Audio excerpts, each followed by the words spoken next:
boxing still rules the roost right now, as Bud Crawford gets his fourth championship, fourth weight class at least, at 154 pounds when he took on Israil Madrimov. And I tell you, we already give Bud the credit. I mean, you could say arguably, you could say definitively, he's number one pound for pound overall in boxing. You know, there's still some people competing in New Aim in particular. But I think they automatically assume, even after a year off, that he should come in and dominate a fighter like this. And I think the reason why people said that is because they didn't know a whole lot about him, Madrimov, before he came out. 350 fights as an amateur does matter the same way it mattered for Loma when he came out with a 396-1 amateur record. That freaking matters. The reason why he got a title shot in his second fight. He lost, but he showed that he belonged, and now we see somewhat of the finished product. He's a Hall of Famer waiting to happen once it's all said and done, and he's still taking on the very top fighters when he does fight guys. And Bud fighting Madrimov, I mean, I didn't really know what to expect. I thought Bud would be Bud, but he was prevented from being Bud because this guy was so damn good. They're talking about herky-jerky style. Nah, he was skilled. This dude stayed on balance. When he was punching and getting punched, he stayed on balance. Bud tried to maneuver. Dude was back in the spot ready to counter, and he was there. Well, he was skilled. He had really good footwork. Excellent footwork. I do feel he was herky-jerky with all of his feigning and moving. And it was like he was kind of a windmill, but not quite a windmill because he wasn't letting his hands go, but his hands were moving. It was a tamed windmill. It was what? A tamed windmill. He kept his composure as a windmill. Something like that. You know, I'm sure Bud, it probably took him a few rounds to figure him out. And I'm not sure he actually did figure him out. I was about to say the same, man. I don't think he figured him out. He just ended up being he did start opening up. I think maybe the third, fourth rounds, he was digging hard to the body, man. And hats off to Madrimov. He never folded. It didn't even seem to take anything out of him other than getting his respect because he wasn't just walking through. You know, he didn't just come in face first like, oh, this dude can't hurt me. He had respect for Bud. So that was something Bud needed to do early, and he got his respect. People complaining about the scores.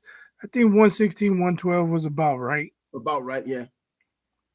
It was about right. And going back to Bud and how he handled what Madrimov look at his face. People, you look at his face, but you know trying to point punch stats, and they're saying Madrimov landed more power shots. Really? Look at his face. Yeah. His face didn't tell that story. But, you know, I'm looking at Bud in terms of how he transitioned from 147 to 154. And, you know, your power isn't going to always come up, and it's not going to be as devastating the more you move up. He still came from 135. But once upon a time when he had first started and became champ down there, he's now up to 154. I mean, that's a huge jump over the course of his career. We're talking about a guy who's already been at 154 and he's younger. And you saw in the clinches, you know, we talked about how Bud has that raw strength, and we see him deadlifting during his workouts.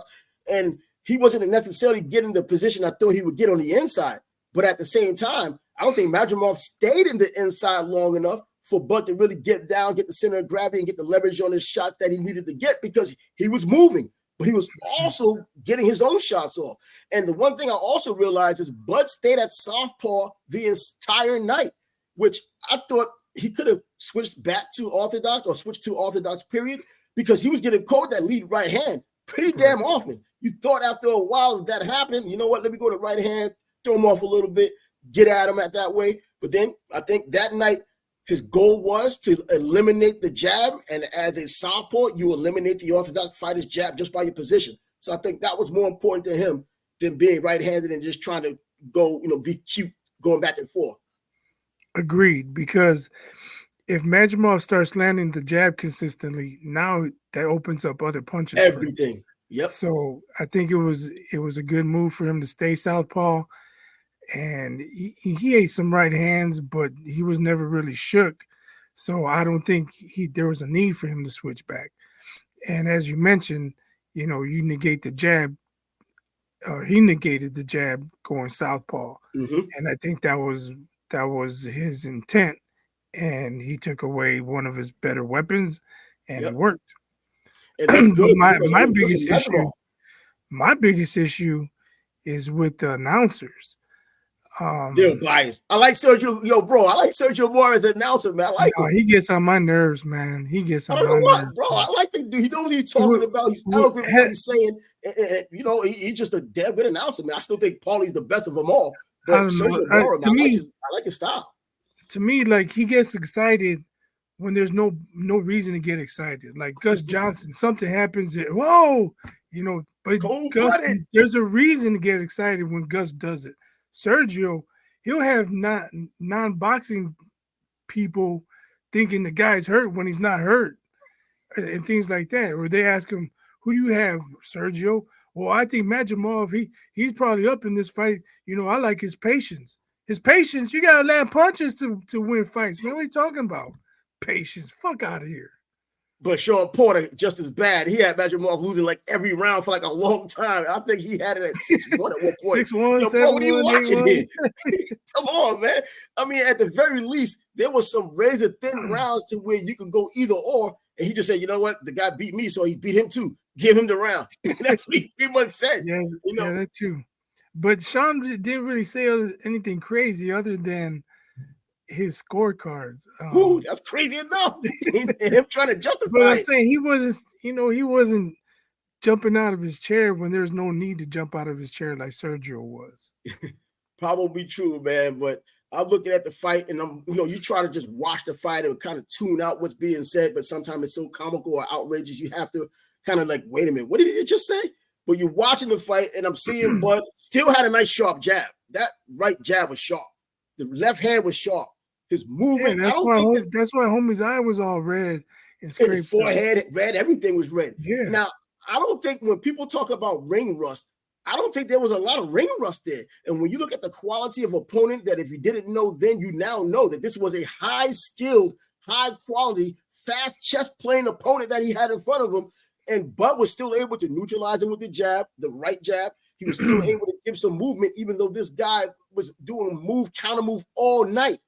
You know what I mean? He probably waited a bit too much, and that helped Bud kind of figure it out a little bit, kind of hunker down and go to the body a bit.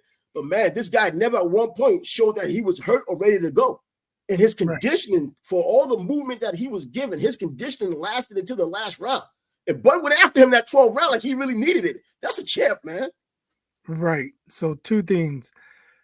The announcers were saying Bud's going for the knockout. I don't believe he was going for the knockout. It's like, have you never heard of closing the show? That's what he did. That's what great champs do. Exclamation point. They come out in the last couple of rounds and they close the show. He wasn't going for a knockout. He wasn't hell bent on a KO. He was closing the show. That's what great fighters do. And I forgot what the other point was, but I was just like you say, it's comical. Bud was coming out closing the show, and they're saying he's going for a knockout. Does he feel he's behind? No, he doesn't think he's behind. He's closing the show. Come on. I think Bomac would have told him. Your job. I think Bomac would have told him if he thought he was behind the same way he did against Porter. He let him know, yo, bro, you need to get it together, man. He went out there, got it together, got the freaking knockout, got the stoppage. But, yeah, I still think that Madrimov needs to get a lot of credit, and people who didn't like Bud to begin with or weren't on the Bud bandwagon or didn't even have enough respect for him, these are the people who look for fights like this and say, see, he's not as good as you said he is, when they just completely eliminate or get rid of what Madrimov really had done in this fight. If Bud's not there, this guy's still champ. I'll tell you right now, if Madrimov fights Tim Shu, he beats his ass. If he fights Charlo, I think he beats his ass. I mean, this guy can fight. I mean, that's what I was going to say. Although Bud did, mark him up with his jab and hard left hands and hooks and whatnot, Madrimov made him miss a lot. It was like punches that Bud doesn't usually miss his opponents. Made him pay too, man. Other guys that check hook or the right hook, and those land, and he was slipping, making Bud miss. He took a couple uppercuts in the mid round. Yeah, but got it down to that point. Yeah, that was I think the only time he was like, whoa, I can't do that again. But you gotta give Madrimov credit. Oh, absolutely. Because I fought didn't give him credit before this fight. Come on. right. He fought a really good fight. Um, other than I'd say he needed to let his hands go more. That might have given Bud more counter opportunities, but That's another thing. See, these he are the things. he did give a good account of himself. And I know he's not there for a moral victory, but you know what? When the better man is in front of you, you take what you can get. And I think this experience, along with his previous 10 fights, is going to help him move on and be able to fight probably those guys that I mentioned if the politics of boxing doesn't get in the way. Now, finally, with this subject at least, how do you look at Canelo and Bud getting together? And I know a lot of people now say, man, he needs to stay away from Canelo as far as possible after what he had just done or the way he just looked. I'm looking at it as if, you know what? Everything says they probably shouldn't fight Canelo just based on the size. But man, I look at boxing history with the way that Billy Conn was able to fight Joe Louis, who was a big time puncher as well. And he was winning up until he got knocked out in the 13th round. I mean, in today's boxing, he's the champ of the world if it's not for the 13th round, because there isn't a 13th round. I think that look, the smart money should be on Canelo if those two fight. But for a dude who really wants to do it and he's not making any excuses, bro, man, I would like to see it happen. And these are grown men out there on their own volition deciding to go on a fight like this, but especially taking the risk that boxers take. And even if it comes with a hefty payday, do it. He doesn't owe us anything. If that's what he wants to do, he owes himself and his family that security that comes with that kind of a fight.